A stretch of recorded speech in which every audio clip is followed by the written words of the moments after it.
بسم اللہ الرحمن الرحیم۔ السلام علیکم۔ Welcome to my Urdu best story channel. شروع کرتے ہیں آج ایک افسانہ جس کا نام ہے دو پل کی دلہن۔ کمرے کے اندر داخل ہوتے وقت اس کی سانسیں بہت زیادہ بے ترتیب تھی۔ جب انہوں نے غزل کو دلہن بنتے ہوئے دیکھا، میٹرک فیل اقبال عرف بالی کو ابھی تک یقین نہیں آ رہا تھا کہ جو کچھ وہ دیکھ رہا ہے واقعی حقیقت ہے یا پھر خواب۔ ابھی پچھلے مہینے تک اس کی شادی کے کوئی آثار نہیں تھے۔ بالی کے والدین فوت ہو چکے تھے۔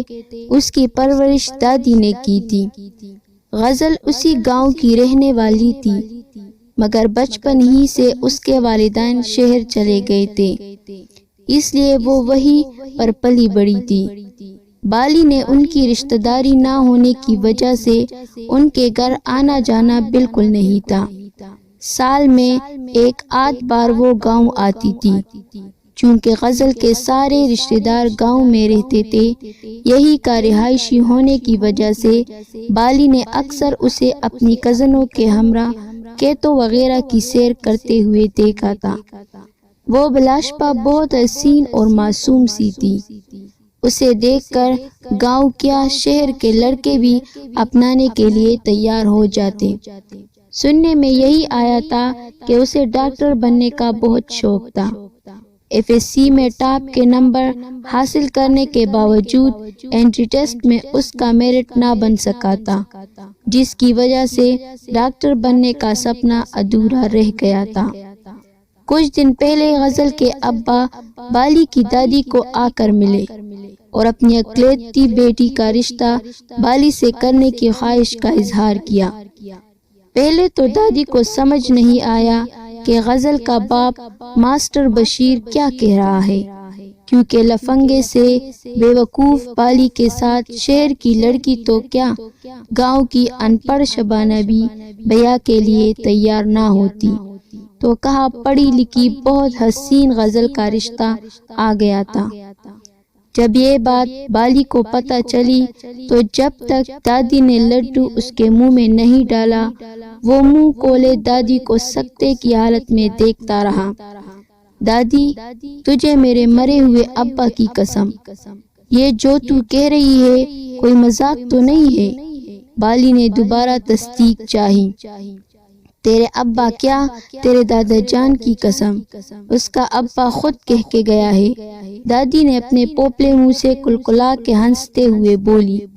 یہ سن کر بالی نے دمال کے انداز میں ناچنا شروع کر دیا۔ جب یہ بات گاؤں والوں کو پتہ چلی تو ہر کسی کا منہ کھلا کا کھلا رہ گیا تھا۔ کسی کو یقین ہی نہیں آ رہا تھا کہ ماسٹر بشیر کو ایسا کیا نظر آیا جو اس نے اپنی اکلوتی بیٹی کا رشتہ اس کے ساتھ طے کر دیا۔ گاؤں کی چودھری رب نواز کے بیٹے کو جب یہ بات پتہ چلی تو اس نے ایڑی چوٹی کا زور لگایا کہ کسی طرح ماسٹر اپنی بیٹی کا رشتہ اس کے ساتھ کر دے۔ زیور، زمینیں، نقدی، ہر طرح کی آفر کی گئی، مگر ماسٹر نے ہر پیشکش دستکار کر دی۔ سننے میں یہی آیا تھا کہ خود غزل کا باپ بھی بالی کے ساتھ رشتے کے لیے ناخوش ہے، مگر خود غزل نے ضد کر کے اپنے والدین کو بالی کے ساتھ شادی کے لیے راضی کیا ہے۔ چار ناچار ماسٹر بشیر کو اکلوتی بیٹی کی پسند کے آگے ہار ماننی پڑی تھی۔ اس وقت دلہن کے روپ میں سجی سوری غزل کے پاس جاتے ہوئے بالی کے ہاتھ پاؤں کانپ رہے تھے۔ تم مجھ سے یہ نہیں پوچھو گے کہ میں نے شادی کے لیے تمہارا انتخاب کیوں کیا؟ میں چاہتی تو چودھری کے بیٹے کے ساتھ شادی کر لیتی، مگر پورے گاؤں میں تم مجھے سب سے زیادہ قابل اعتبار لگے ہو۔ تمہارے ساتھ شادی کا فیصلہ میں نے بہت سوچ سمجھ کے کیا ہے۔ بالی پہلے ہی اتنا بدحواس تھا، اوپر سے غزل کی باتیں اسے مزید پریشان کر رہی تھی۔ تم نے سنا تو ہوگا مجھے ڈاکٹر بننے کا کتنا شوق تھا۔ وہ دور خلاؤ میں تکتے ہوئے بولی۔ بالی سر جھکائے خاموش بیٹھا رہا، مگر بدقسمتی سے میرا یہ خواب پورا نہ ہو سکا۔ اب اس کی آواز میں درد تھا۔ میں چاہتی ہوں ڈاکٹر بننے کا میرا یہ خواب تم پورا کرو۔ میں کیسے کر سکتا ہوں غزل جی؟ پہلی بار اس نے سر اٹھا کر حیرت سے دیکھا۔ تمہارے ابا مرحوم کی زمین جو اب تمہاری ہے، وہ اگر تم بیچ دو تو میں ڈاکٹر بن سکتی ہوں، غزل نے جلدی سے کہا۔ ہاں، مگر اس کی آمدن تو ہمارا واحد ذریعہ ہے۔ دوسری بات، دادی تو مر کے بھی نہیں مانے گی۔ غزل کی اس بات نے بالی کو واقعی پریشان اور الجھا کے رکھ دیا تھا۔ میں جانتی ہوں دادی کو تم جیسے تیسے کر کے منا لو گے۔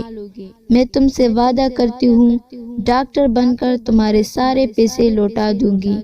بے شک تب تک تم مجھے طلاق نہ دینا۔ کیا یہ مجھے چوٹ جائے گی؟ بالی کو زور سے جھٹکا لگا۔ غزل جی، آپ نے صرف ڈاکٹر بننے کے لیے مجھ سے شادی کی ہے۔ بالی کی آواز گمگمیر تھی۔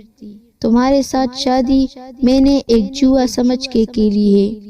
یہ اب تمہارے اوپر منحصر ہے، یا تو تم زبردستی کر کے پوری زندگی مجھے گٹ گٹ کر مرنے کے لیے چھوڑ دو، یا میرے خواب کو پورا کرنے میں میری مدد کرو۔ غزل کے اس مطالبے نے بالی کو عجیب سے دوراہے پر لا کھڑا کیا تھا۔ تمہیں معلوم ہے میں اگر چودھری کے بیٹے کے ساتھ شادی کر کے اسے یہی بات کہتی تو اس نے بھلے سونے چاندی کے ڈھیر میرے قدموں میں لا کر رکھ دینے تھے، مگر وہ کبھی نہیں چاہتا کہ میں ڈاکٹر بنوں۔ میری ساری امیدیں اب تم سے وابستہ ہے۔ پلیز میرے خوابوں کو ٹوٹنے سے بچا لو، ورنہ میں مر جاؤں گی۔ غزل کی آنکھوں میں آنسو تھے۔ میں ضرور آپ کے لیے کچھ نہ کچھ کروں گا، یہ کہہ کر وہ اٹھ کر کمرے سے باہر نکل گیا۔ اس کے جانے کے بعد غزل پرسکون ہو کر سو گئی۔ دوسرے دن کی صبح بالی کے لیے معمول سے باری تھی۔ ایک تو اسے ساری رات نیند نہیں آئی تھی، دوسرا غزل نے اس کی زندگی میں آ کر بھونچال برپا کر دیا تھا۔ وہ اس کی مدد کرنا چاہ بھی رہا تھا، مگر دکھ بھی ساتھ تھا کہ غزل نے اپنی منزل تک پہنچنے کے لیے اس کا استعمال کیا ہے۔ کچھ دنوں بعد اس نے ڈرتے ڈرتے دادی سے غزل کی خواہش کا ذکر کیا، جسے سن کر دادی کا غصہ آسمان سے باتیں کرنے لگا۔ جی، جب بی بی نے ڈاکٹر بننا تھا تو تجھ سے بیاہ رچانے کی کیا ضرورت تھی؟ دادی نے تب کر کہا۔ دادی، ڈاکٹر بننا اس کا خواب تھا، اب وہ اداس ہے تو میں اسے اس طرح نہیں دیکھ سکتا۔ بالی نے زمین پر نظریں گاڑتے ہوئے کہا۔ تم تو چپ کر لو بالی، میں خود اس سے بات کرتی ہوں۔ دادی غصے سے اپنا عصا زمین پر مارتے ہوئے بولی۔ دادی، خدا کے لیے اسے کچھ نہ کہو، جو کہنا ہے مجھے کہو۔ بالی نے آگے بڑھ کر دادی کو جانے سے روک دیا۔ جیسے تیسے کر کے اس نے دادی کو خاموش تو کروا لیا تھا، مگر سب سے بڑی مشکل اپنی جائیداد بیچنے کے لیے دادی کو راضی کرنا تھا۔ اپنی خاندانی زمینیں بیچنا، وہ بھی اس لڑکی کے لیے جس کا کوئی اعتبار ہی نہ ہو کہ کل کو وہ بالی کے ساتھ رہے گی بھی یا نہیں، دادی کے لیے آسان نہ تھا۔ آج غزل خوش تھی، بہت زیادہ، کیونکہ اگلے مہینے وہ چین جا رہی تھی ڈاکٹر بننے کے لیے۔ بالی نے اپنا وعدہ پورا کر کر دکھایا تھا۔ اس کی خاطر بالی نے پوری دنیا سے ٹکر لے لی تھی۔ دادی تو ابھی بھی شدید ناراض تھی، مگر بالی کو امید تھی کہ بہت جلد وہ اسے منا لے گی۔ جب سے پیسوں کا بندوبست ہوا تھا، غزل بہت زیادہ خوش رہنے لگی تھی۔ اسے گاؤں کے سرسبز کھیت بہت زیادہ پسند تھے۔ ان دنوں بہار کا موسم اپنی جوبن پر تھا۔ شام کو وہ اکثر بالی کے ساتھ باہر گھومنے پھرنے چلی جاتی۔ زرد سورج اور سرسوں کے پھولوں کا منظر بہت حسین لگتا۔ وہ بالی کے ساتھ ڈھیر ساری باتیں کرتی تھی۔ اس وقت بالی کا دل کرتا کاش وقت تھم جائے اور یہ حسین خواب کبھی نہ ٹوٹے۔ اور ہاں، زندگی کا مقصد صرف کبوتر پالنا اور ان کی دیکھ بھال کرنا نہیں ہے، میرے جانے کے بعد کچھ نہ کچھ ضرور کرنا۔ تم بہت ہی سیدھے سادے اور معصوم ہو، اس لیے اپنا بہت خیال رکھنا۔ اللہ حافظ۔ اس کے جانے کے بعد بالی بہت زیادہ خاموش رہنے لگا تھا۔ وہ چھت پر جاتا تو اسے فضا میں کبوتر اچھالتی کہہ لگاتی غزل یاد آ جاتی۔ یوں لگتا جیسے کبوتر بھی اسی طرح اداس ہے۔ اس نے باہر نکلنا بالکل چھوڑ دیا۔ اس کے دوست اسے لینے آتے مگر وہ جانے سے انکار کر دیتا۔ دادی اس کی حالت دیکھ کے کڑکتی رہتی اور منہ بھر کے غزل کو گالیاں دیتی رہتی، جس نے اس کے اکلوتے پوتے کی زندگی ویران اور برباد کر کے رکھ دی تھی۔ کچھ دنوں بعد بالی شہر کمانے چلا گیا، کیونکہ زمینیں تو اب بک چکی تھی، گھر کا خرچہ بھی چلانا تھا۔ وہاں جانے کے بعد غزل بہت مصروف ہو گئی تھی۔ وہ ہفتے 15 دن بعد اسے میسج کر دیتی اور اپنی مصروفیات وغیرہ کے بارے میں بتاتی رہتی۔ سال پر سال گزرتے رہے، اب اسے ڈاکٹر بننے میں چند مہینے رہ گئے تھے۔ ان دنوں وہ اپنے ساتھ پڑھتے ہمایوں کا بہت زیادہ ذکر کرنے لگی تھی۔ ہمایوں بہت ہی امیر کبیر گھرانے سے تعلق رکھتا تھا۔ غزل اس سے بہت زیادہ متاثر تھی۔ کچھ دن پہلے بالی کو غزل کا آخری میسج آیا تھا: اقبال، میں تمہیں یہ بتاتے ہوئے کتنی خوش محسوس کر رہی ہوں، تم اس کا اندازہ بھی نہیں کر سکتے۔ آج مجھے یونیورسٹی کی جانب سے ڈاکٹری کی ڈگری مل گئی ہے۔ بہت جلد میں پاکستان لوٹ آؤں گی۔ میں تمہیں ہمایوں کے بارے میں اکثر بتاتی رہتی تھی۔ ہم دونوں ایک دوسرے کو پسند کرنے لگے ہیں۔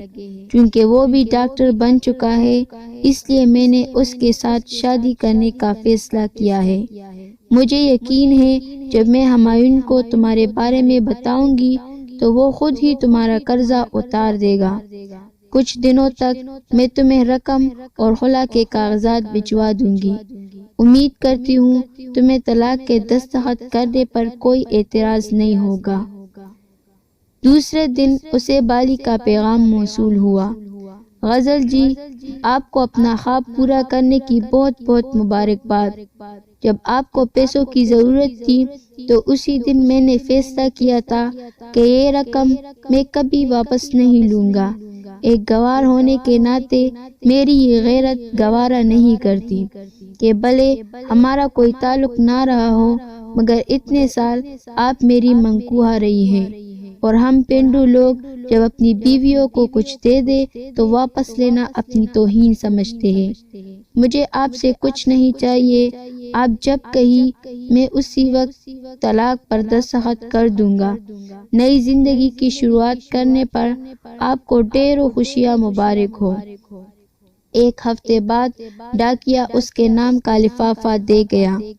بالی کو یقین تھا کہ اس میں خلا کے کاغذات ہوں گے۔ اس نے سر جذبات کے ساتھ لفافہ کھولا۔ ڈیئر اقبال، تمہارا میسج ملا۔ یقین کرو کتنی دیر میں اسے پڑھ کر روتی رہی۔ میں یہاں آ کر بہت سے لوگوں سے ملی ہوں۔ یہ سچ ہے، ہمایوں کی اسٹائلش سی شخصیت نے مجھے بہت متاثر کیا تھا، مگر کل جب میں نے اس کا دوسرا روپ دیکھا تو مجھے یقین ہی نہیں آیا کہ یہ وہی کھلے ذہن کا ہمایوں ہے۔ وہ تو کبھی ایک شادی شدہ لڑکی کے ساتھ زندگی گزارنے کے لیے سیریس ہی نہیں تھا۔